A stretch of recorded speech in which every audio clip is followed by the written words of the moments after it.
Are you listening? Damn.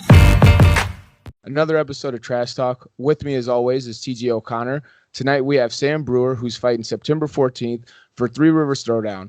Trash Talk is brought to you again by Valhalla Combat Sports Incorporated, Ink Shrinks Tattoo out New Brighton, Minnesota, and the One Union. How are you doing tonight, Sam? Doing good. How are you guys? Doing good, especially since I just killed that intro. Yeah, I mean, that was flawless. Sam, I appreciate your time here, man. I've been looking forward to this one, getting a chance to speak with you. Just for the fans that might not know a little, how about you give us a little intro as far as your background? How did you get into MMA? Well, it's kind of hard to put my finger on exactly when the turning point was, but I wrestled through high school, and I didn't really like just the wrestling aspect. So once I left that and started doing Muay Thai, I kind of got the feel for it and really enjoyed it after that. So, but I always wanted to test myself, and I watched the UFC guys go in, and I always looked up to those guys just to see like what kind of spirit they have. So I don't know. I just wanted to see if I could do that. And once I got in the first time, it was just like home. So. Yeah. So was it more like the competitive aspect, or did you, like when I stepped into the cage, like I wanted to hurt somebody, you know? It's like, as much as I love to compete, it's like wrestling wasn't enough for me. Was that kind of the same for you? No, actually, I never feel the need to really hurt anybody. You know, I'm pretty easygoing guy, but I don't know. That's never been my goal, and I never want to put somebody where they lose a career out of it or they lose what they're enjoying. Yeah. So I go in for the competition part and just to test myself and push myself. And I love getting guys that are more experienced. Like this next fight that I have is going to be more experienced for him. So it's going to be a good test, and I'm excited for it. Yeah. Definitely. And Alphonse, I'm sorry. Go ahead. You off. You can go ahead, TJ. I'm sorry.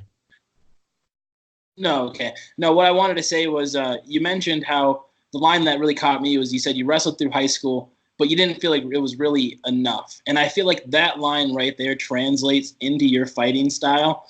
You first popped up on my radar. It would have been the last Three Rivers Showdown back in April. Mm-hmm. You had a good performance. And your fighting style, you clearly have a wrestling base, but you like to get busy and scrap. So I think that sums up your fighting style as well. Coming off of a big win back in June for Pura Vida, Pure FC. That one was the fight of the night. That was a scrap. I've actually seen video of that fight. What did going the distance against a tough guy, what did that do for you on the inside as far as confidence in where you're at in your career? You know, it's funny because I've only seen very few videos of it, like through the cage and stuff, and I've been talking to Jake about getting the video out, and it's just some difficult work going on, so it should be released soon.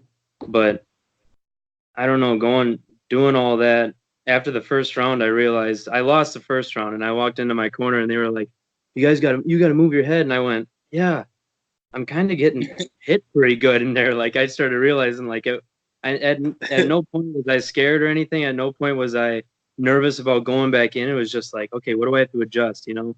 And once I got in there the second round, and that's when I ended up breaking my nose, it was like after that, everything turned back on and I was ready to go. And the rest of the fight was awesome because I wanted to have a fight that was mostly stand-up, and that's what that was. And I don't know, it went really well. I mean, granted, there was a lot of blood and it was good for the crowd, but I mean, yeah. I feel like you're really self-aware when it comes to yourself inside the cage.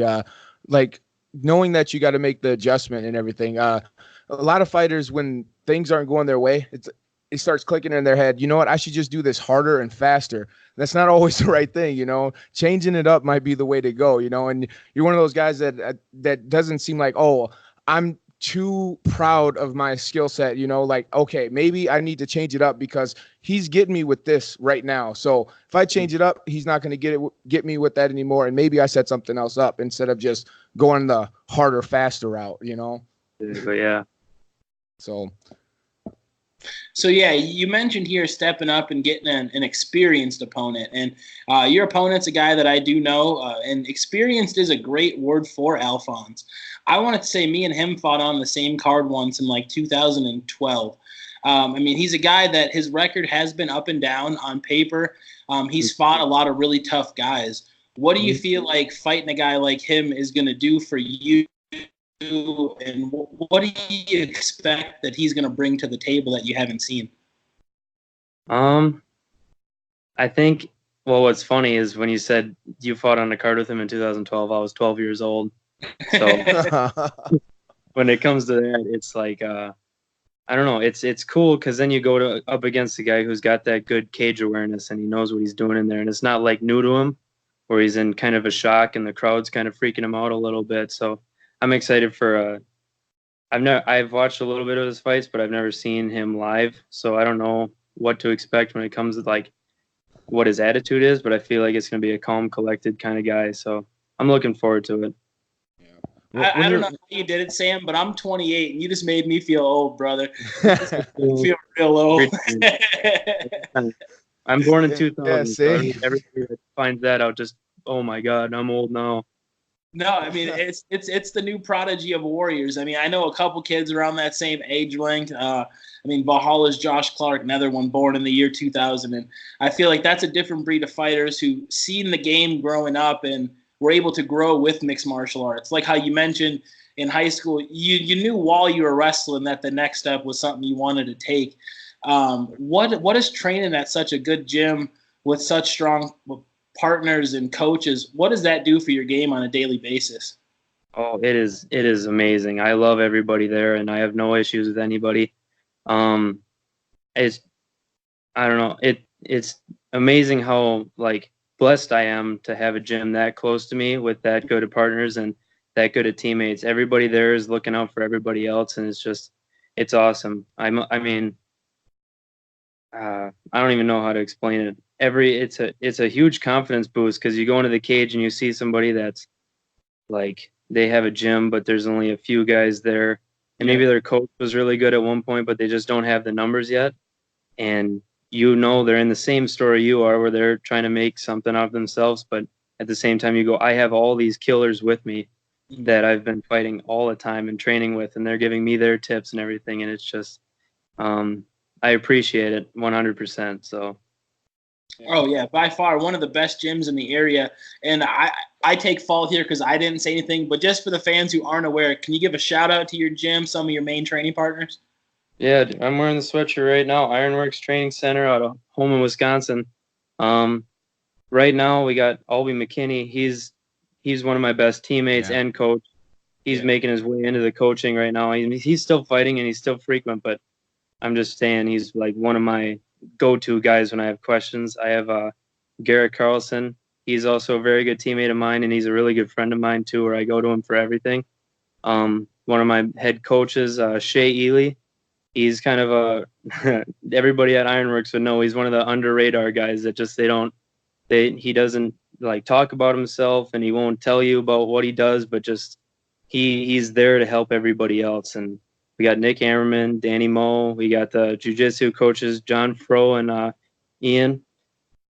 It's a sweet team and everybody's there to help everybody, like I said. So it's I appreciate everybody. And on my last post on Instagram for that June fight, you can see me with my hand raised. I'm looking at my team, and I see Felipe, and I see Nick Johnson, and I see Garrett Carlson sitting there, and I realize it's not me that won this fight. It's my team that's won this fight. So when it comes down to it, I don't give all my credit. I give it to my team.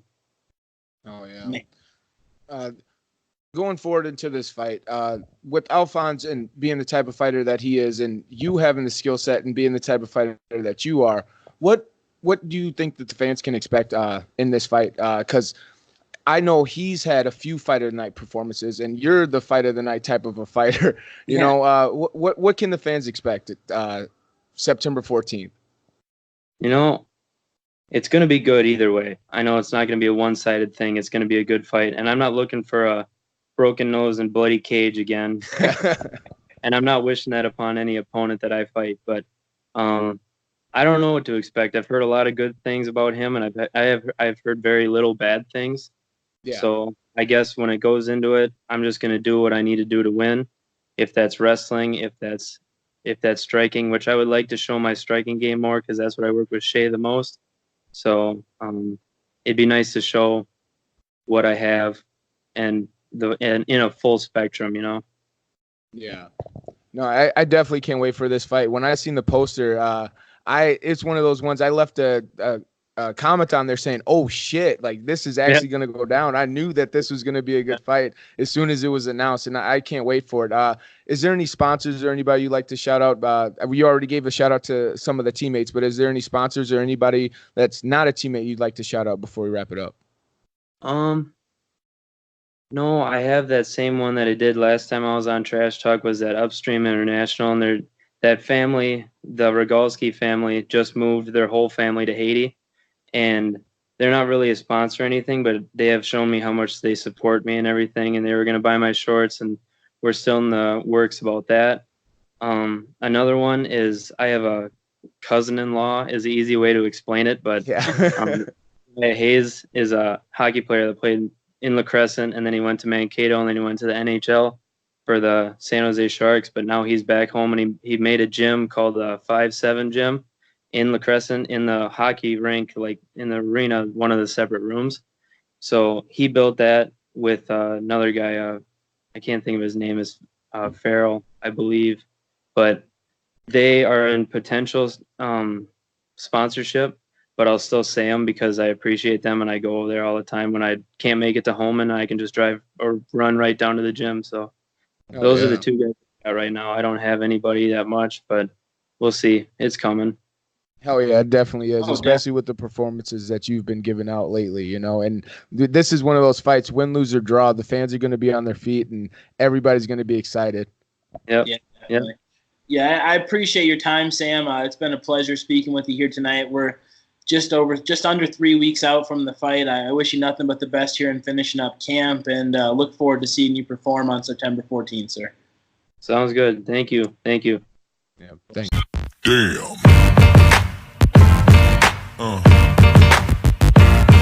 Yeah. Yeah.